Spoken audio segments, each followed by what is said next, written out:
Então, o que acontece? Esse período de migração, né, que vai acontecer em 2026, ele é muito importante, né? Veio todas as notícias, muitas resoluções já foram aprovadas, mas algumas ainda estão sendo aprovadas, estão em análise, né?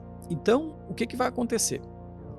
Antes da reforma mesmo, nós não podemos nos esquecer que 2026 ainda continua o jogo como está. Então tem muita gente Aham. preocupado com a reforma e nada contra, a gente tem realmente que ficar preocupado com a reforma, Sim. porque o planejamento tributário do próximo ano vai ser diferente deste que Uhum. nós estamos fazendo agora. O planejamento tributário do próximo ano ele já começa em janeiro, ele vai até outubro, novembro. Vai ser muitos planejamento tributário, porque o que vai acontecer? Em 2027, aí sim começa a reforma tributária, propriamente dita, e gradativamente, como nós vamos falar agora. Mas o que a gente não pode esquecer é o seguinte, é que em 2026 ainda continua Simples Nacional, lucro presumido e o lucro real. Então, é preciso entender que hoje nós estamos realizando o planejamento tributário avaliando ainda sobre a perspectiva de que vale a pena eu estar no Simples, né? Lembrando que o Simples, quanto mais tu fatura, maior vai sendo a alíquota. Lucro presumido, a gente costuma dizer que o lucro presumido ele é um Simples melhorado, né? Mas ele tem benefícios fiscais também no ICMS. Uhum. E o lucro real? Poxa, o lucro real é uma excelente estratégia fiscal para trazer muito mais lucratividade, né? E sobra de caixa mesmo, porque você aproveita vários créditos e muitas despesas. Então, assim, é isso que está valendo hoje e é isso que nós temos que focar para 2026. Então, tem outros temas ao redor, né? Principalmente em 2026 agora que tem a questão das notas fiscais, que o Lucas pode explicar um pouquinho mais a obrigatoriedade do que deve conter de Sim, informação da reforma tributária interessante. em 2026, mas o imposto propriamente dito, ele continua como está, e aí a gente tem que ficar preocupado com essa situação, né? Vale a pena eu, em 2026, Simples, lucro presumido ou lucro real? É isso que a gente precisa ter atenção nesse momento. Lucas, explica um pouquinho para a gente na prática o que muda, né, nesses regimes na reforma tributária. Falando um pouquinho ali dos documentos fiscais, agora em 2025, né, especialmente hoje, né, hoje dia 10, o Cefaz, né, o portal lá da nota fiscal eletrônica, ele vai começar a validar as informações dos campos do IBS e CBS no documento fiscal, né? Então a gente já está orientando nossos clientes que já a partir de hoje já habilitem nos seus sistemas Uhum. os campos para que, conforme forem emitidos documentos fiscais, esses campos sejam validados e que não deixe somente para o dia 5 de janeiro, que é quando de fato vai começar a obrigatoriedade tanto do campo quanto das alíquotas, né, informadas no documento fiscal. É importante frisar que esse primeiro momento, né, em 2026,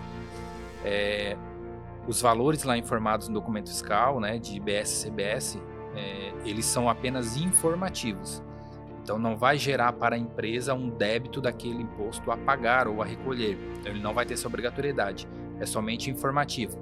Porém, caso ele omita essa informação no documento fiscal, como forma punitiva, ele pode ser cobrado o valor daquele imposto acrescido, né, claro, Interessante saber dessa de informação. juros e multas. Uhum. Né, isso é o que está previsto na legislação. Então a gente já vem orientando para iniciar desde agora, para deixar em janeiro não ter que correr atrás em cima da hora, sabe? Principalmente início de ano, que é mais complicado. Essa questão de informar os impostos na nota fiscal é justamente aquilo que eu comentei anteriormente sobre o período que nós vamos ter, Sim. não só o Brasil todo, né? Aham. Todos os advogados, contadores, empresários, né, economistas, vai ter um período de janeiro até dezembro para fazer o planejamento tributário. E como é que você vai fazer um planejamento tributário em uma mudança muito radical, né, nos impostos? Tendo transparência. Por Uhum. isso que sempre o fornecedor, toda a cadeia tem que informar, porque você já vai acostumando com o seu fornecedor, com o seu cliente, como está a tributação da sua origem, do seu destino, entendeu? Então, isso você vai negociando, você vai tendo tempo para negociar, coisa que hoje nós não temos. Sim. Ó, nós estamos agora em novembro, então começou aí o planejamento tributário em setembro, outubro, novembro, dezembro, a gente tem que decidir rápido, porque janeiro começa o novo ano fiscal. Já o ano de 2027 vai ser diferente. Nós vamos ter um ano inteirinho para ser transparente, para informar esses impostos na nota fiscal. Interessante. Porque tem muitos clientes que comentam com a gente, poxa, se não vai pagar e eu não vou ter crédito, por que eu devo informar? Então é este o período teste que eu achei até interessante essa medida do governo, porque faz com que a gente negocie com fornecedores, né, melhore a precificação. Tá? Então isso vai ter um bom período aí, ninguém vai ter desculpa, né? Tem que trabalhar ano que vem. Nesse primeiro momento, essa obrigatoriedade em documento fiscal, ela se dá para as empresas de regime normal. Isso. Né? As empresas do Simples, né, pelo menos por enquanto, né, fica para 2027. Uhum. Eu acho que é importante frisar as empresas do Simples que a partir de 2027, a opção do Simples ela passa a ser semestral, não mais anualmente como é hoje.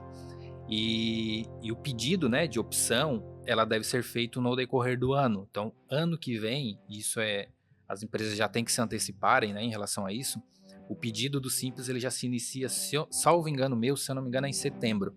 Então, em setembro, ela já tem que estar com o planejamento tributário pronto, definido qual regime se ela vai sair do Simples, se vai manter no Simples integral ou se vai manter com os impostos IBS e CBS por fora. Uhum. Né? Então, ela tem essa decisão a tomar. Então, é importante frisar que em 2026 essa decisão ela vai ser antecipada.